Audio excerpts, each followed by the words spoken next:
손가락을 다쳤는데 무슨 바이올린 연주야? 그니까 한국인이라더니 어디 좀 모자른 거 아니야? 도윤이의 왼손이 멈춰 서지 않고 계속 떨렸어요. 음악실 문 앞에 서서 안에서 들려오는 아이들의 웃음소리를 듣고 있자니 숨이 막힐 것 같았습니다. 오늘이 바로 그날이었어요. 그가 몇 달째 피하고 싶었던, 하지만 결국 마주해야만 하는 그 순간이 코앞까지 다가온 거였거든요.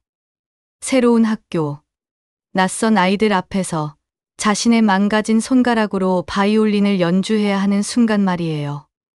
그런데 정말 웃긴 건 겨우 몇 시간 전까지만 해도 도윤이는 이 모든 게 괜찮을 거라고 생각했다는 거였습니다. 메이플턴 고등학교 정문 앞에서 어머니와 작별 인사를 나눌 때만 해도 새로운 시작에 대한 희망이 있었거든요. 붉은 벽돌로 지어진 3층 건물이 한국의 학교들과는 완전히 달라 보였어요. 넓은 잔디밭과 높은 천장, 그리고 복도 곳곳에 걸린 졸업생들의 사진들이 마치 자신이 완전히 다른 세계로 온 것 같은 기분을 들게 했습니다. 괜찮을 거야. 어머니가 그의 어깨를 토닥이며 말했어요. 새로운 시작이니까. 하지만 도윤이의 왼손은 무의식적으로 오른손으로 가려졌습니다. 붕대는 이미 풀었지만 여전히 세 번째와 네 번째 손가락 끝이 미세하게 떨렸거든요. 사실 도윤이가 이 낯선 땅에 오게 된 이야기는 정말 가슴 아픈 일들의 연속이었어요. 3년 전 아버지가 갑작스럽게 암 진단을 받으셨을 때부터 모든 게 바뀌기 시작했거든요. 그때까지 도윤이는 한국에서 촉망받는 바이올린 영재였습니다. 전국 콩쿠르에서 여러 번 입상했고 음악 선생님들은 모두 도윤이의 미래를 밝게 봤어요. 하지만 아버지의 병원비와 치료비가 감당하기 어려울 정도로 많이 나왔고 어머니는 낮에는 공장에서 일하고 밤에는 병원에서 간병을 하시며 지쳐가셨거든요. 도윤이도 아버지를 돌보느라 연습 시간이 줄어들었지만 그래도 아버지가 자신의 연주를 들으실 때만큼은 정말 행복해 보이셨어요. 도윤아, 아빠가 없어도 내 음악만 있으면 어디서든 살아갈 수 있을 거야. 아버지가 마지막에 남기신 말씀이었습니다. 아버지가 세상을 떠나신 후 어머니는 혼자서 빚을 감당해야 했어요. 그러던 중 어머니의 언니가 미국에서 새로운 기회를 제안해 주셨거든요. 도윤이에게 더 넓은 세상을 보여주자는 마음으로 어머니는 이민을 결심하셨습니다. 모든 걸 정리하고 도윤이의 미래를 위해 과감한 선택을 하신 거였어요. 그런데 정말 말도 안 되는 일이 일어났어요. 출국을 불과 일주일 앞둔 어느 날, 도윤이가 마지막 연습을 위해 음악학원으로 가던 길에 교통사고를 당한 거였습니다. 갑자기 끼어든 오토바이를 피하려다가 넘어지면서 왼손을 크게 다쳤어요. 병원에서 받은 진단 결과는 청천벽력 같았어요. 왼손 세 번째, 네 번째 손가락의 신경 손상. 의사는 차가운 목소리로 말했거든요. 일상생활에는 지장 없지만 정밀한 손가락 움직임이 필요한 작업은 예전처럼 하기 어려울 수 있습니다. 특히 빠르고 정확한 동작이 필요한 악기 연주 같은 경우에는 그 순간 도윤이의 세상이 무너졌어요. 아버지를 잃고 고향을 떠나야 하는 것도 모자라서 이제 자신이 가장 사랑하는 음악마저 제대로 할 수 없게 된 거였거든요. 어머니는 그래도 미국에 가면 더 좋은 치료를 받을 수 있을 거야 라고 위로해 주셨지만 도윤이는 자신이 영영 무대에서 밀려날 거라고 생각했습니다. 의사의 차가운 목소리가 머릿속을 맴돌았어요. 신경 손상으로 인한 감각 저하와 근력 약화. 일상생활엔 지장 없지만 정밀한 작업은 어려울 수 있습니다. 그 말이 뭘 의미하는지 도윤이는 너무나 잘 알고 있었습니다. 바이올린 연주가 예전 같지 않을 거라는 뜻이었거든요. 어머니는 출근 시간이 다 되어가는지 손목 시계를 힐끗 보더니 도윤이를 꽉 안았어요. 엄마가 늦게 들어갈 수도 있으니까 점심은 학교에서 꼭 챙겨 먹어. 알았지? 네, 엄마.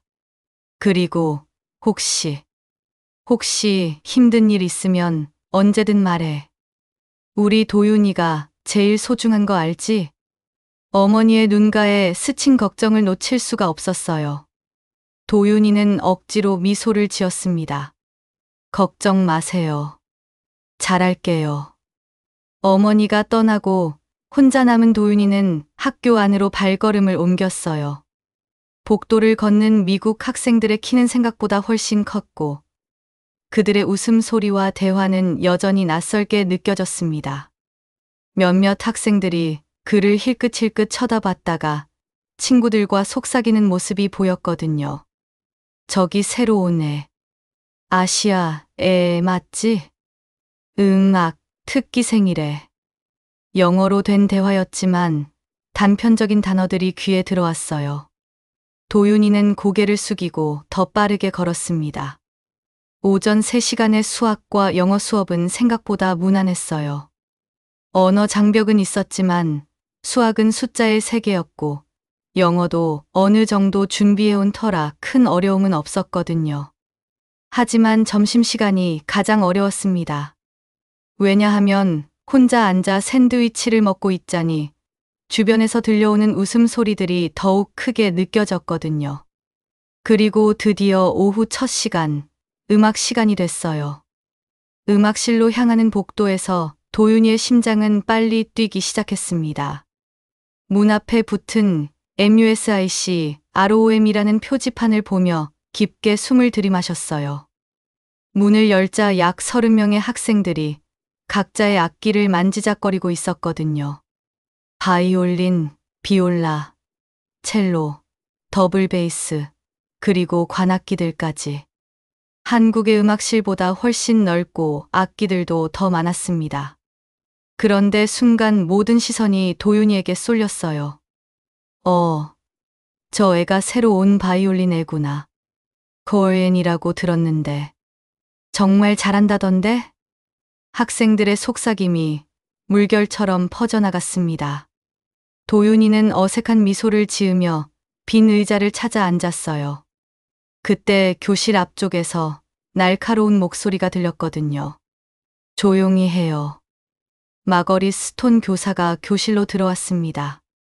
40대 중반으로 보이는 그녀는 회색빛 머리를 뒤로 단정히 넘긴 채 차가운 인상을 풍겼어요. 그녀의 시선이 도윤이를 향했거든요. 김도윤 맞죠? 네, 맞습니다. 스톤 교사는 도윤이 앞까지 걸어와 서더니 팔짱을 끼고 그를 위아래로 훑어봤어요. 특기생이라고 들었는데. 그런데 손을 다쳤다고 하던데요? 교실이 순식간에 조용해졌습니다. 모든 학생들이 도윤이와 스톤 교사를 번갈아 쳐다봤거든요. 도윤이는 자신도 모르게 왼손을 오른손으로 감쌌어요. 교통사고로. 하지만 연주에는 큰 지장이 없습니다. 스톤 교사는 비웃는 듯한 표정을 지었어요. 큰 지장이 없다고요. 바이올린은 0.1초의 실수도 용납하지 않는 악기인데 말이에요. 특히 이 학교 오케스트라는 주 콩쿠르에도 나가는 수준입니다. 교실 뒤쪽에서 누군가 킥킥거리는 소리가 들렸습니다. 도윤이의 얼굴이 빨갛게 달아올랐어요. 선생님, 제가 증명해 보겠습니다. 증명. 스톤 교사가 눈썹을 치켜 세웠어요. 좋아요.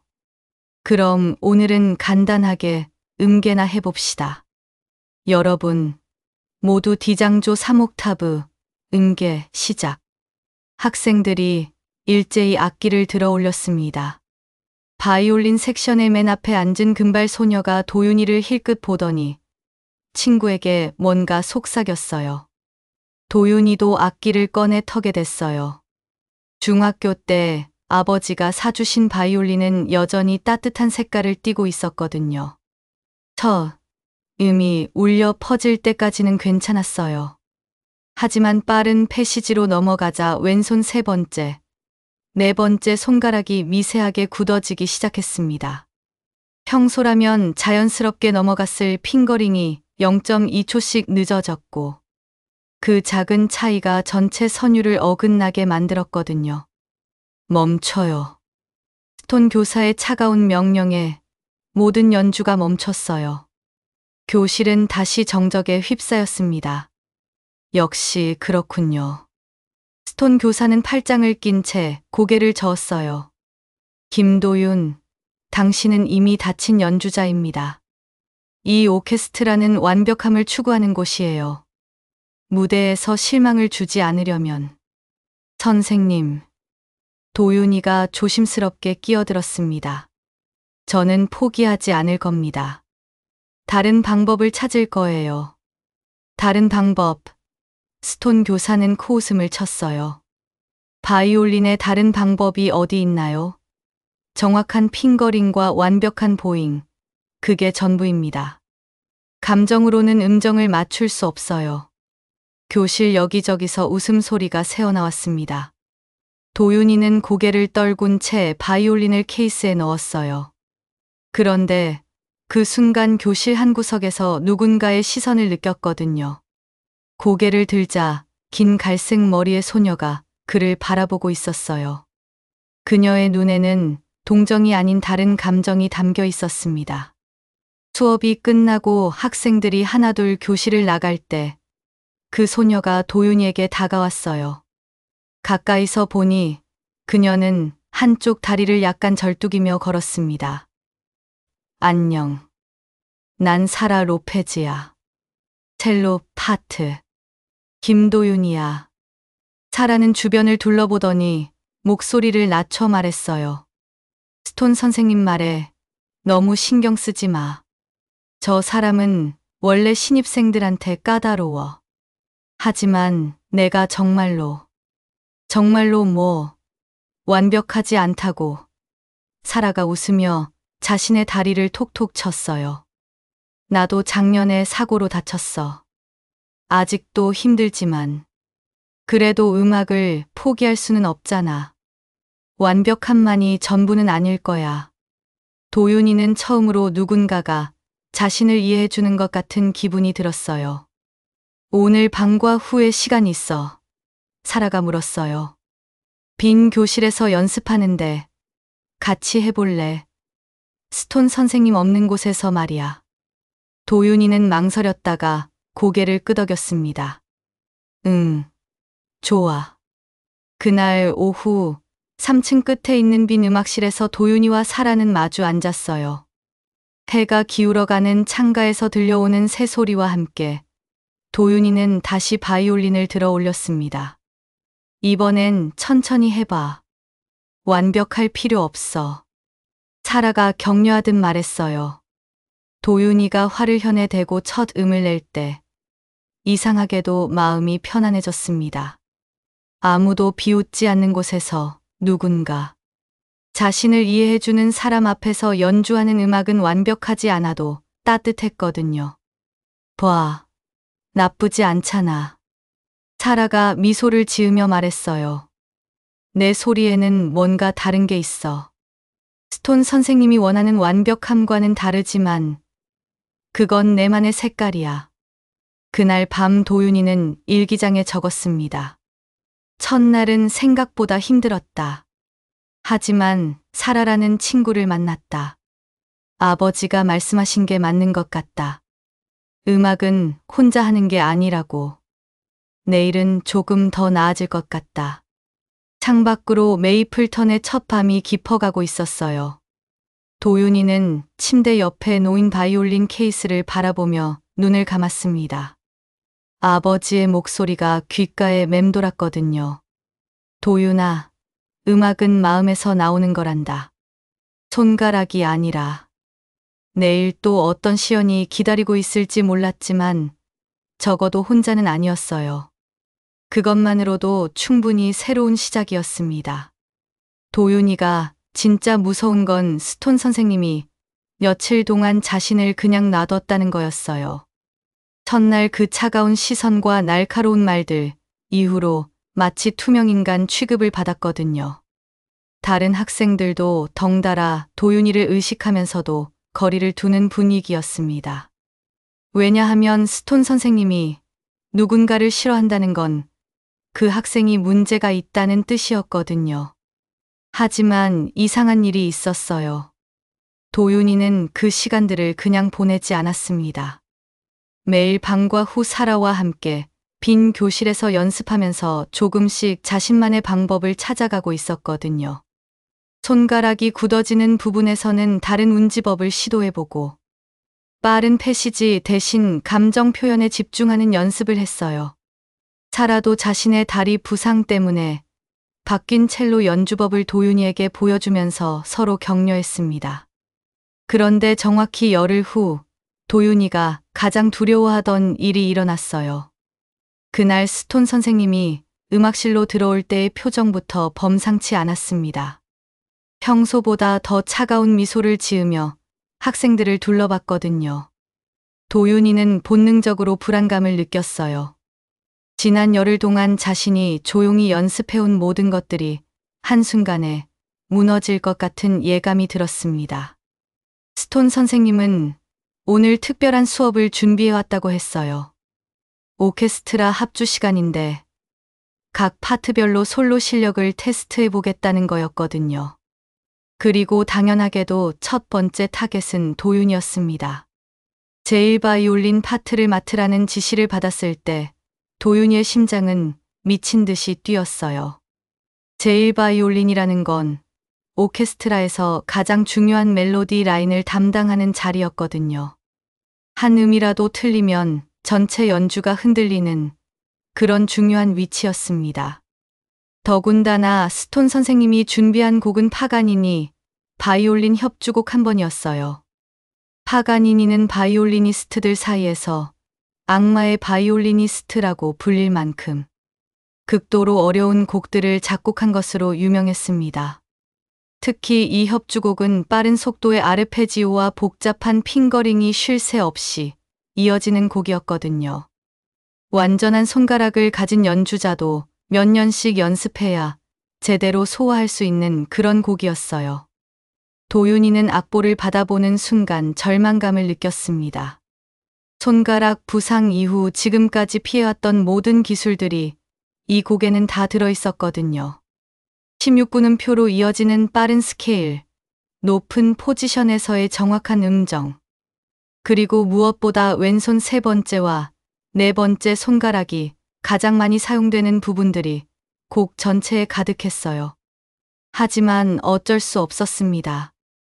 모든 학생들이 지켜보는 가운데 포기한다는 건 더 큰 굴욕이었거든요. 연주가 시작되자마자 도윤이는 자신의 한계를 절감했어요.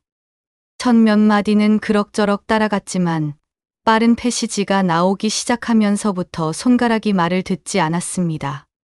평소라면 자연스럽게 움직였을 세 번째, 네 번째 손가락이 미세하게 경직되면서 음정이 불안해졌어요. 더군다나 빠른 속도를 따라가려고 억지로 힘을 주다 보니 다른 손가락들까지 긴장되면서 전체적인 연주가 엉성해졌습니다. 결정적인 순간은 곡의 중간 부분에서 왔어요. 고음역에서 빠른 트리를 연주해야 하는 부분이었는데 도윤이의 손가락이 완전히 굳어버린 거였습니다.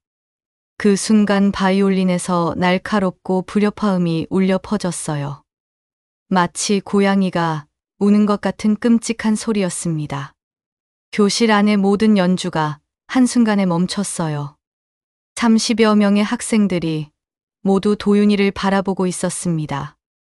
그 시선들 속에는 동정보다는 당황과 약간의 경멸이 섞여 있었어요. 몇몇 학생들은 고개를 젓거나 한숨을 쉬는 모습을 숨기지도 않았습니다. 스톤 선생님의 표정은 예상대로 차가웠어요. 하지만 그녀는 바로 연주를 중단시키지 않았습니다.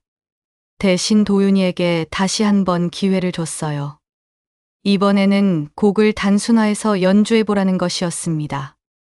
그 말 속에는 명백한 조롱이 담겨 있었어요.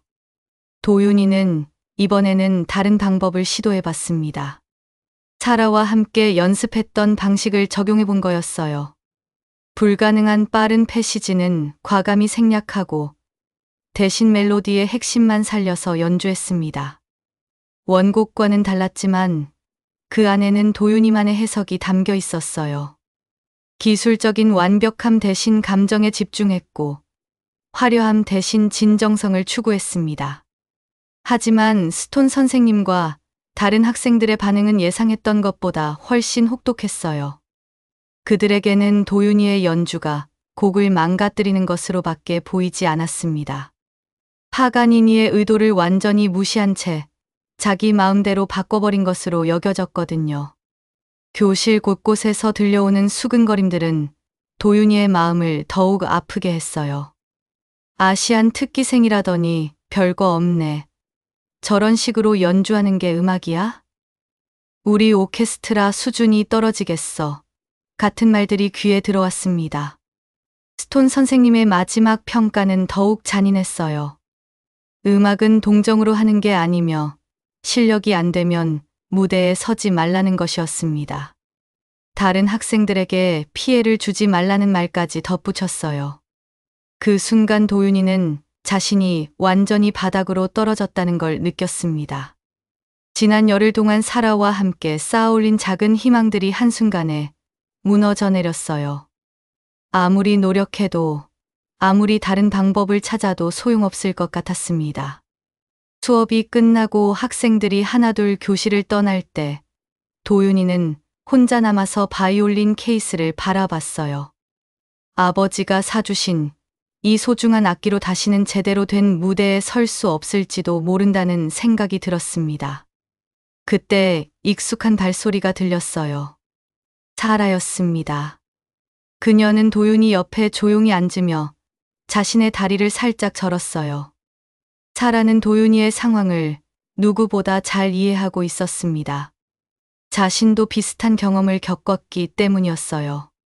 그녀는 도윤이에게 말했어요. 오늘의 연주에서 분명히 뭔가 다른 것을 느꼈다고. 비록 스톤 선생님이 원하는 완벽함과는 달랐지만 그것이야말로 도윤이만의 색깔이었다고 말입니다.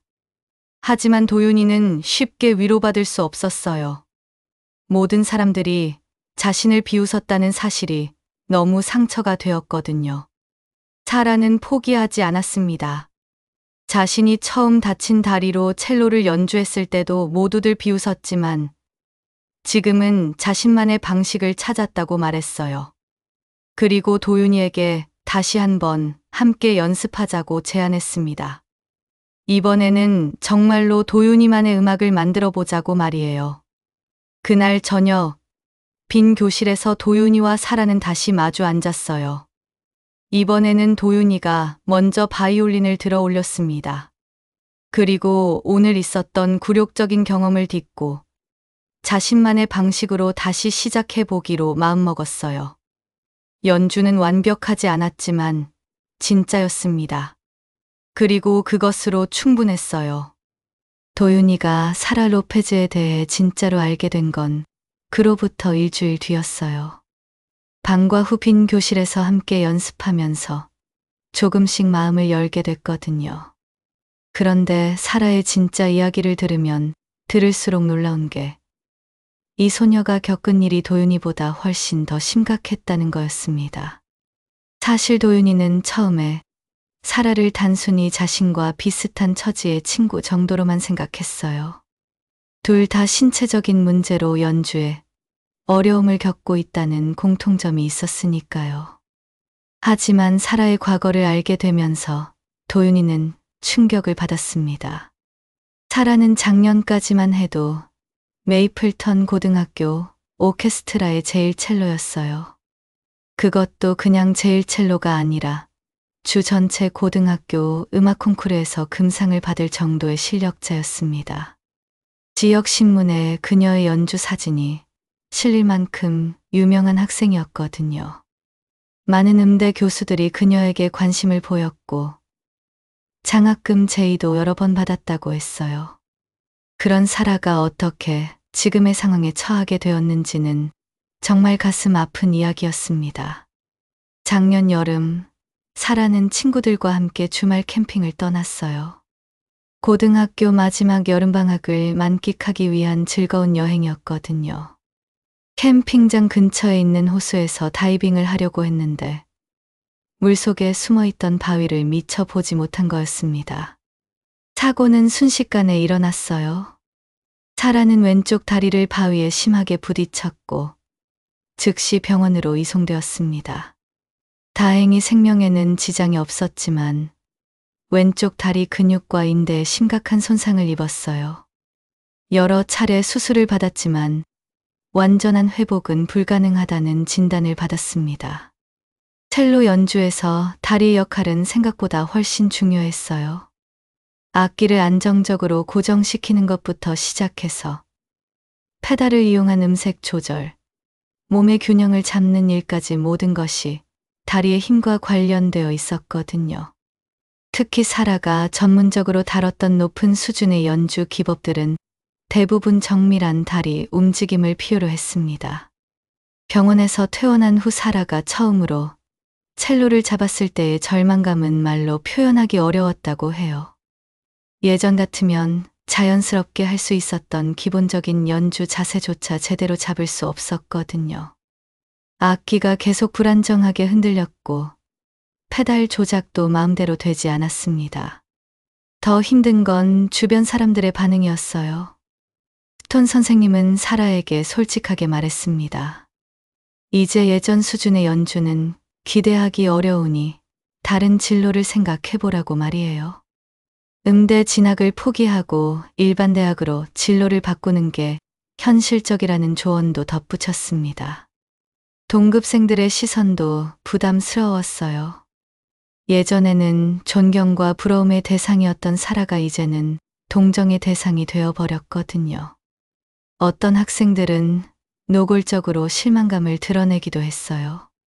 오케스트라의 핵심 멤버를 잃게 된 것에 대한 아쉬움을 숨기지 않았습니다. 하지만 사라는 쉽게 포기하지 않았어요. 비록 예전과는 다른 방식이지만 계속해서 첼로를 연주하고 싶었거든요. 그녀는 혼자서 새로운 연주법을 연구하기 시작했습니다. 다리에 무리가 가지 않는 자세를 찾고 페달 대신 다른 방법으로 음색을 조절하는 기법을 개발했어요. 그 과정은 정말 힘들었다고 해요. 몇 달 동안 혼자서 시행착오를 겪으면서 새로운 방법들을 시도했거든요. 때로는 좌절감에 며칠씩 악기를 건드리지 않기도 했습니다. 하지만 음악에 대한 사랑만큼은 포기할 수 없었어요. 사라가 도윤이에게 들려준 연주는 바로 그런 노력의 결과물이었습니다.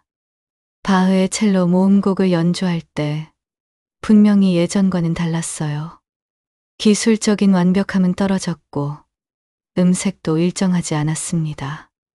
하지만 그 안에는 이전에는 없던 깊은 감정이 담겨 있었어요. 고통을 겪은 사람만이 표현할 수 있는 그런 진정성이 음악 속에 스며들어 있었습니다.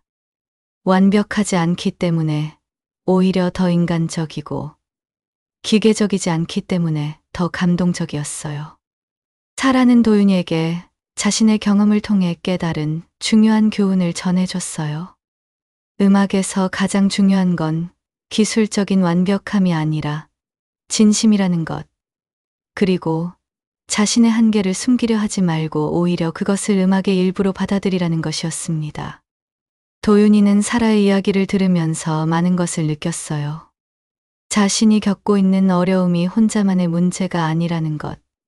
그리고 다른 방법으로도 충분히 아름다운 음악을 만들 수 있다는 가능성을 보게 되었거든요. 사라가 가르쳐준 결핍을 드러내라는 철학은 도윤이에게 새로운 관점을 제시했습니다. 지금까지 도윤이는 자신의 손가락 부상을 숨기고 극복하려고만 했어요. 하지만 사라의 말을 듣고 보니 그 부상 자체를 음악 표현의 한 방법으로 활용할 수 있다는 생각이 들었습니다. 실제로 도윤이가 사라와 함께 연습하면서 시도한 새로운 방법들은 놀라운 결과를 보여줬어요. 손가락이 굳어지는 부분에서 포지션을 바꾸니까 오히려 더 부드러운 음색이 나왔고 빠른 패시지 대신 감정 표현에 집중하니까 연주가 더 깊어졌습니다. 물론 아직도 불안한 부분이 많았어요. 과연 다른 사람들이 이런 연주를 받아들일 수 있을까 하는 두려움도 있었고요. 하지만 적어도 사라와 함께 있을 때만큼은 자신감을 가질 수 있었습니다. 그날부터 도윤이와 사라는 더욱 긴밀하게 함께 연습했어요. 3층 끝에 있는 빈 음악실은 그들만의 특별한 공간이 되었습니다. 그곳에서는 완벽하지 않아도 괜찮았고 남들과 달라도 문제 없었어요. 두 사람은 서로의 상처를 이해하고 격려하며 각자만의 음악을 만들어 갔습니다. 때로는 함께 듀엣을 연주하기도 했는데 그런 연주들은 기술적으로는 부족했지만 감정적으로는 누구보다 풍부했어요. 사라는 도윤이에게 새로운 희망을 주었습니다. 비록 예전과는 다른 방식이지만 여전히 음악을 통해 사람들과 소통할 수 있다는 가능성을 보여준 거였어요. 그리고 무엇보다 혼자가 아니라는 것, 자신을 이해해주는 친구가 있다는 것이 도윤이에게는 큰 힘이 되었습니다. 도윤이가 처음으로 사라에게 아버지 얘기를 꺼낸 건 함께 연습한 지 3주째 되던 날이었어요. 그날 사라가 너는 왜 바이올린을 시작했어? 라고 물었거든요. 평범한 질문이었지만 도윤이에게는 전혀 평범하지 않았습니다. 왜냐하면 그 질문 하나로 7년 전 아버지가 살아계시던 시절로 돌아가야 했거든요. 사실 도윤이는 그동안 아버지 이야기를 누구에게도 자세히 해본 적이 없었어요. 너무 아픈 기억이었고 무엇보다 그 이야기를 하면 눈물이 날 것 같았거든요. 하지만 사라 앞에서는 왠지 마음을 열 수 있을 것 같았습니다. 그녀도 자신만의 상처를 가지고 있었고 서로를 이해할 수 있을 것 같았어요. 도윤이의 아버지는 평범한 회사원이었지만 음악을 무척 사랑하는 사람이었어요. 전문적인 음악 교육을 받은 적도 없고 악기를 다룰 줄도 몰랐지만 클래식 음악을 들을 때만큼은 정말 행복해 보이셨습니다. 특히 바이올린 선율에 특별한 애착을 가지고 계셨어요. 도윤이가 7살 때 처음으로 바이올린을 배우고 싶다고 말했을 때 아버지의 기쁨은 말로 표현할 수 없을 정도였어요. 비싼 악기였지만 아버지는 주저하지 않고 도윤이를 위해 바이올린을 사주셨습니다. 그때 아버지가 하신 말씀을 도윤이는 지금도 선명하게 기억해요. 도윤아, 이 작은 악기 안에 얼마나 많은 이야기가 들어있는지 아니? 기쁠 때도 슬플 때도 이 친구가 내 마음을 대신 말해줄 거야. 아버지는 도윤이의 연습을 지켜보는 것을 가장 큰 즐거움으로 여기셨어요. 퇴근 후 피곤한 몸으로도 항상 도윤이의 연습 시간에 맞춰 집에 오려고 노력하셨고 주말에는 함께 클래식 연주회를 보러 다니기도 했습니다. 도윤이가 처음으로 학교 발표회에서 연주했을 때 아버지의 표정은 정말 자랑스러워 보였어요. 하지만 도윤이가 중학교 1학년이 되던 해 갑작스러운 시련이 찾아왔습니다. 아버지가 직장에서 쓰러지신 거였어요. 처음에는 단순한 과로인 줄 알았는데 병원에서 받은 진단 결과는 청천벽력 같았습니다. 위암 3기였어요. 의사는 수술과 항암 치료를 병행하면 희망이 있다고 했지만 솔직하게 말해서 상황이 좋지 않다는 것도 덧붙였어요. 아버지 자신도 자신의 상태가 심각하다는 걸 알고 계셨지만 도윤이 앞에서는 항상 밝은 모습을 보이려고 노력하셨습니다. 병원비와 치료비는 가정 경제에 큰 부담이 되었어요. 어머니는 낮에는 공장에서 일하시고 밤에는 병원에서 간병을 하시느라 지쳐가셨습니다. 도윤이도 아버지를 돌보느라 연습 시간이 많이 줄어들었지만 그래도 아버지가 자신의 연주를 듣고 싶어 하신다는 걸 알고 있었어요. 신기한 건 아버지의 병이 악화될수록 도윤이의 연주 실력은 오히려 늘어났다는 거였어요. 아버지를 위해서 더 잘해야 한다는 간절함이 있었거든요. 병원에서 연주하는 것은 원칙적으로 금지되어 있었지만 아버지가 제 아들 연주만 들으면 아픔이 잊어져요 라고 간호사들에게 부탁하시니까 특별히 허락해 주셨어요. 그때의 연주들을 도윤이는 평생 잊을 수 없을 거예요. 병실이라는 작은 공간에서 오직 아버지 한 분만을 위해 연주하는 그 시간들은 정말 특별했거든요. 아버지는 고통스러운 치료 중에도 도윤이의 연주를 들을 때만큼은 평온한 표정을 지으셨어요. 마치 음악을 통해 아버지와 도윤이 사이에 특별한 소통이 이루어지고 있는 것 같았습니다. 아버지가 가장 좋아하시던 곡은 슈베르트의 아베 마리아였어요. 도윤이에게는 그리 어려운 곡이 아니었지만 아버지에게는 세상에서 가장 아름다운 음악이었습니다. 도윤이가 그 곡을 연주할 때마다 아버지는 눈을 감고 깊이 빠져드셨어요. 하지만 시간이 갈수록 아버지의 상태는 악화되었어요. 항암 치료의 부작용으로 몸이 많이 약해지셨고 말씀하시는 것도 힘들어 하셨습니다. 그런데도 아버지는 도윤이의 연주만큼은 끝까지 듣고 싶어 하셨어요. 마지막 날이 왔을 때 도윤이는 그걸 직감했어요. 아버지의 호흡이 점점 약해지고 있었고 의사들도 더 이상 할 수 있는 게 없다고 했거든요. 어머니는 병실 한쪽에서 계속 울고 계셨고 도윤이도 어떻게 해야 할지 몰랐습니다. 그때 아버지가 미약한 목소리로 도윤이를 불렀어요. 도윤아, 마지막으로 아베 마리아를 들려줄 수 있을까? 도윤이는 그 순간을 평생 잊을 수 없을 거예요. 아버지의 마지막 소원을 들어드리기 위해 바이올린을 들었을 때의 심정은 말로 표현할 수 없었어요. 슬픔과 사랑, 그리고 이별의 아픔이 모두 섞여서 가슴이 터질 것 같았습니다. 그날의 아베 마리아는 도윤이가 연주한 그 어떤 곡보다도 아름다웠어요. 기술적으로는 완벽하지 않았을 수도 있지만 그 안에는 아버지에 대한 사랑과 감사, 그리고 이별의 슬픔이 고스란히 담겨 있었거든요. 아버지는 눈을 감고 들으시면서 마지막까지 미소를 지으셨어요. 연주가 끝나고 아버지가 하신 마지막 말씀이었어요. 고맙다, 도윤아. 아빠는 정말 행복했어. 내 음악 때문에. 그게 아버지와 나눈 마지막 대화였습니다. 아버지가 돌아가신 후 도윤이의 세상은 완전히 바뀌었어요. 음악을 들을 때마다 아버지 생각이 났고 바이올린을 잡을 때마다 마지막 날의 기억이 떠올랐습니다.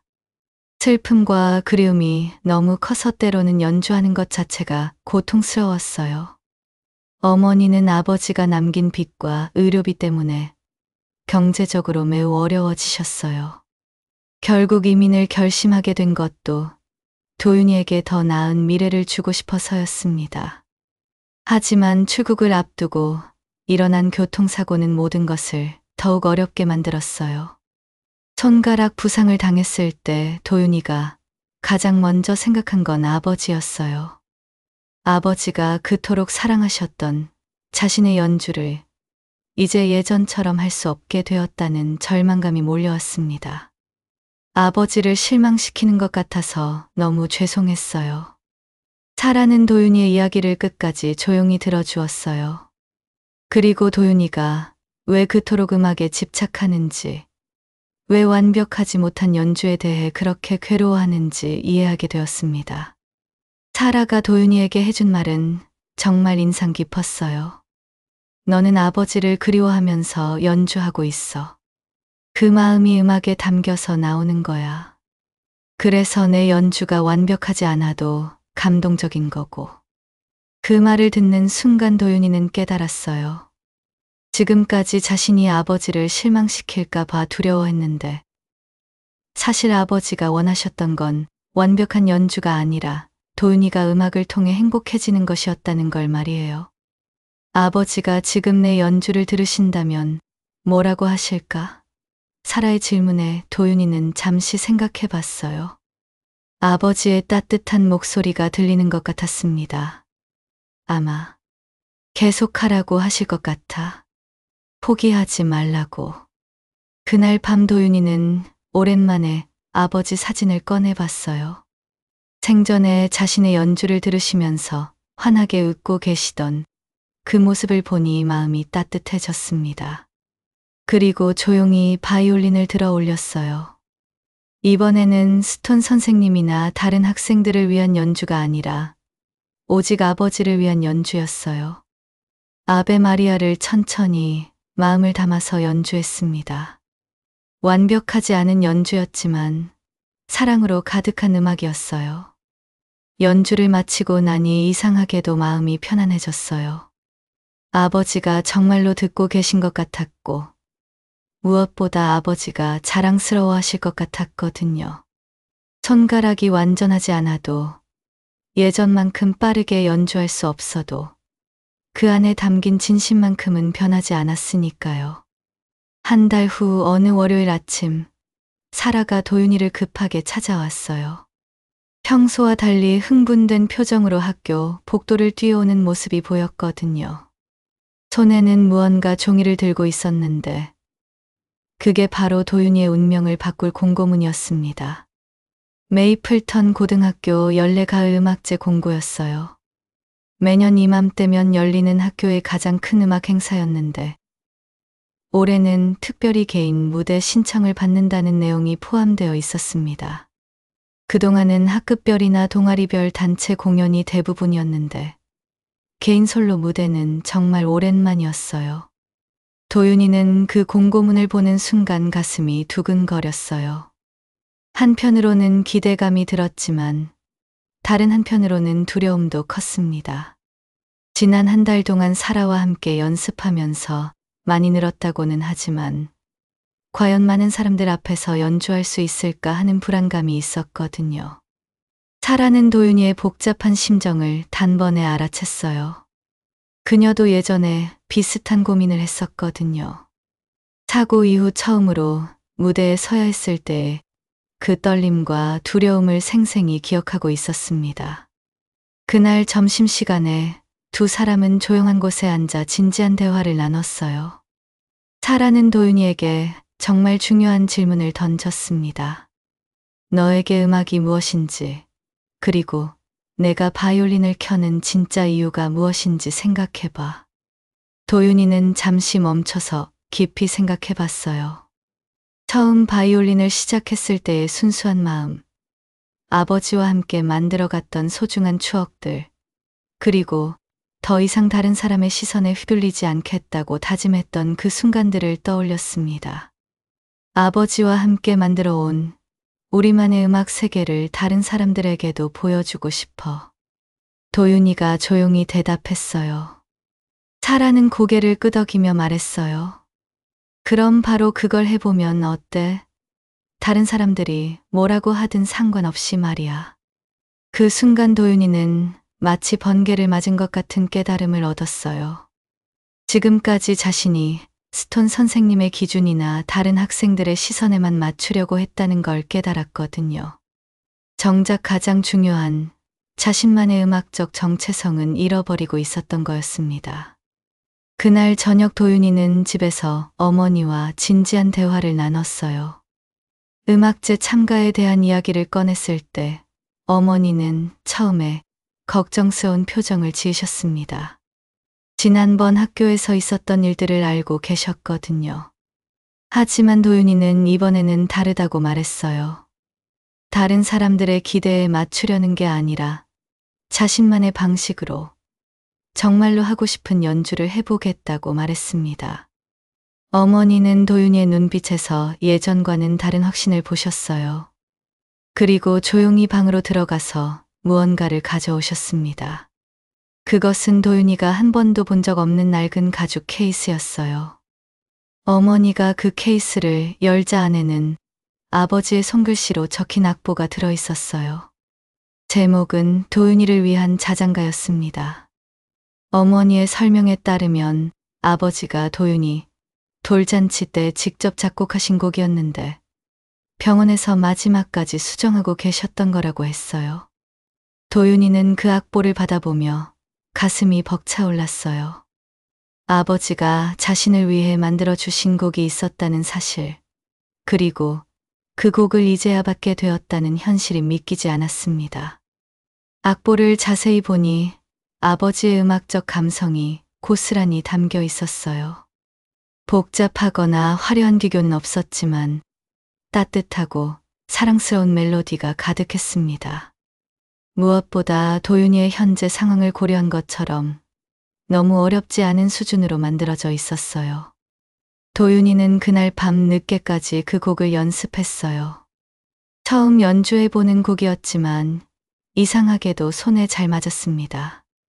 마치 아버지가 도윤이의 손가락 상태까지 고려해서 만들어주신 것 같았어요. 음악제가 다가올수록 학교 분위기는 점점 들뜨기 시작했어요. 여러 팀들이 연습에 열중하고 있었고, 개인 무대에 지원한 학생들도 각자 준비에 여념이 없었습니다. 도윤이도 매일 사라와 함께 연습했지만, 이번에는 경쟁을 위한 연습이 아니라 진정한 자기 표현을 위한 연습이었어요. 흥미롭게도 도윤이의 연습 모습을 지켜본 몇몇 학생들이 조금씩 관심을 보이기 시작했어요. 물론 여전히 의심스러워하는 시선들이 많았지만 적어도 예전처럼 노골적으로 비웃는 분위기는 아니었습니다. 드디어 음악제 당일이 되었어요. 학교 강당에는 예상보다 훨씬 많은 관객들이 모여들었습니다. 학생들과 학부모들 뿐만 아니라 지역 주민들까지 와서 객석을 가득 메웠어요. 이런 큰 무대는 도윤이에게 처음이었습니다. 무대 뒤에서 도윤이는 아버지의 악보를 펼쳐놓고 바이올린을 점검하며 마음을 다잡고 있었어요. 긴장되는 것은 당연했지만 예전과는 다른 종류의 긴장이었습니다. 두려움보다는 설렘이 더 컸어요. 그때 뒤에서 익숙한 목소리가 들렸어요. 어머니였습니다. 바쁜 일정 중에도 시간을 내서 오신 거였어요. 어머니는 도윤이를 따뜻하게 안아주시며 말씀하셨습니다. 기억해라. 오늘은 다른 사람을 위한 무대가 아니라 너와 아버지를 위한 시간이야. 우리 가족의 이야기를 들려주렴. 사회자의 안내가 울려 퍼졌어요. 이어서 특별 개인 무대를 선보일 김도윤 학생을 모시겠습니다. 도윤이는 깊은 심호흡을 하고 무대로 향했어요. 무대 조명을 받으며 객석을 바라보니 정말 많은 사람들이 앉아 있었습니다. 스톤 선생님의 모습도 보였고 그동안 자신을 의심스럽게 바라봤던 동급생들도 보였어요. 마이크 앞에 서서 도윤이는 관객들을 천천히 둘러봤어요. 그리고 떨리지 않는 목소리로 말하기 시작했습니다. 안녕하세요. 저는 김도윤입니다. 오늘 여러분께 들려드릴 곡은 제가 지금까지 한 번도 연주한 적 없는 특별한 곡이에요. 저와 아버지를 이어주는 소중한 음악입니다. 객석이 조용해졌어요. 모두가 도윤이의 다음 말을 기다리고 있었습니다. 이 곡에는 사랑이 담겨 있어요. 그리고 그보다 더 중요한 건 절대 굴복하지 않는 희망이 들어 있습니다. 도윤이는 천천히 바이올린을 들어 올리고 첫 음을 시작했어요. 아버지가 만들어주신 자장가는 도윤이의 손끝에서 아름답게 피어났습니다. 이 연주는 그 어느 때와도 달랐어요. 기술적인 완벽함을 추구하는 대신 감정의 깊이에 집중했고 화려한 기교 대신 진정성을 우선했습니다. 손가락이 경직되는 부분에서도 도윤이는 멈추지 않았어요.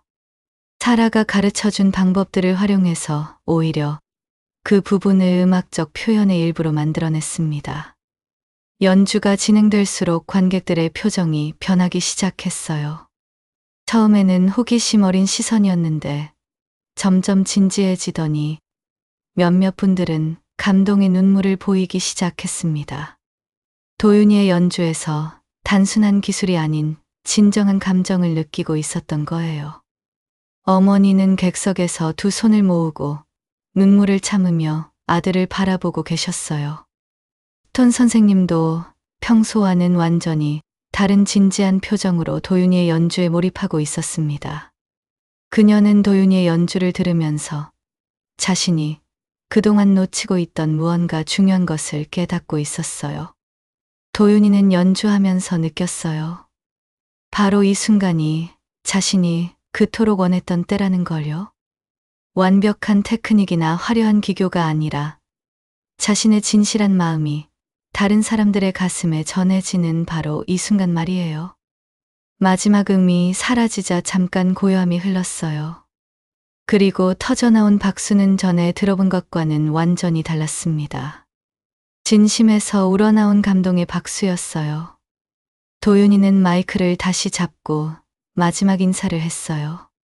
저는 앞으로도 계속 연주할 거예요.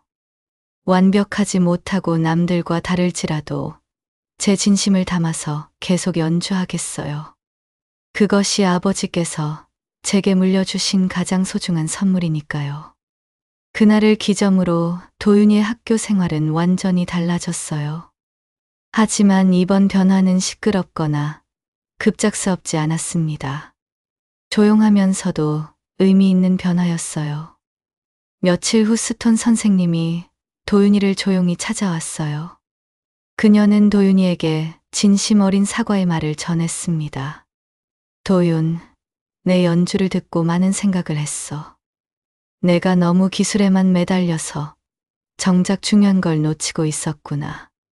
정말 미안했다. 스톤 선생님은 계속해서 말했어요. 너에게서 내가 잃어버린 음악의 본질을 다시 발견했어.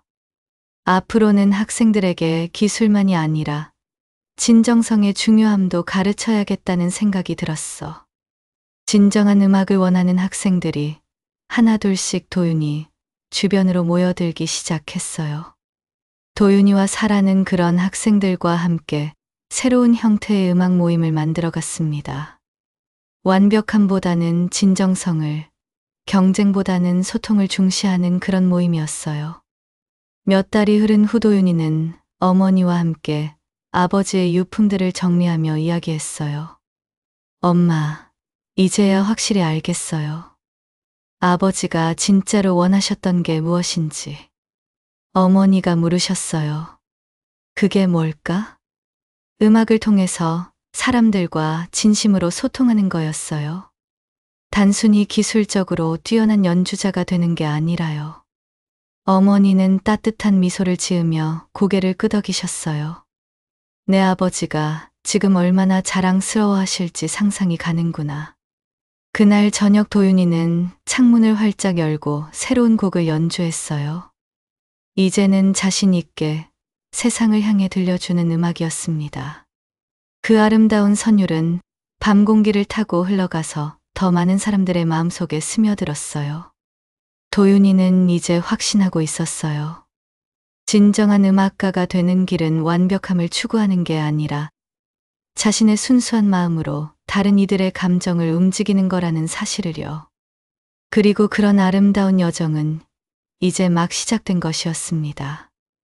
여러분은 어떠세요? 혹시 마음속에 숨겨둔 특별한 꿈이 있다면 용기를 내어 세상에 보여주세요. 분명 누군가에게는 그 꿈이 가장 소중한 희망의 빛이 될 거예요. 오늘 이야기가 마음에 남는 울림이 되었다면 구독과 좋아요, 알림 설정 부탁드립니다. 또 다른 인생의 장면으로 다시 뵙겠습니다.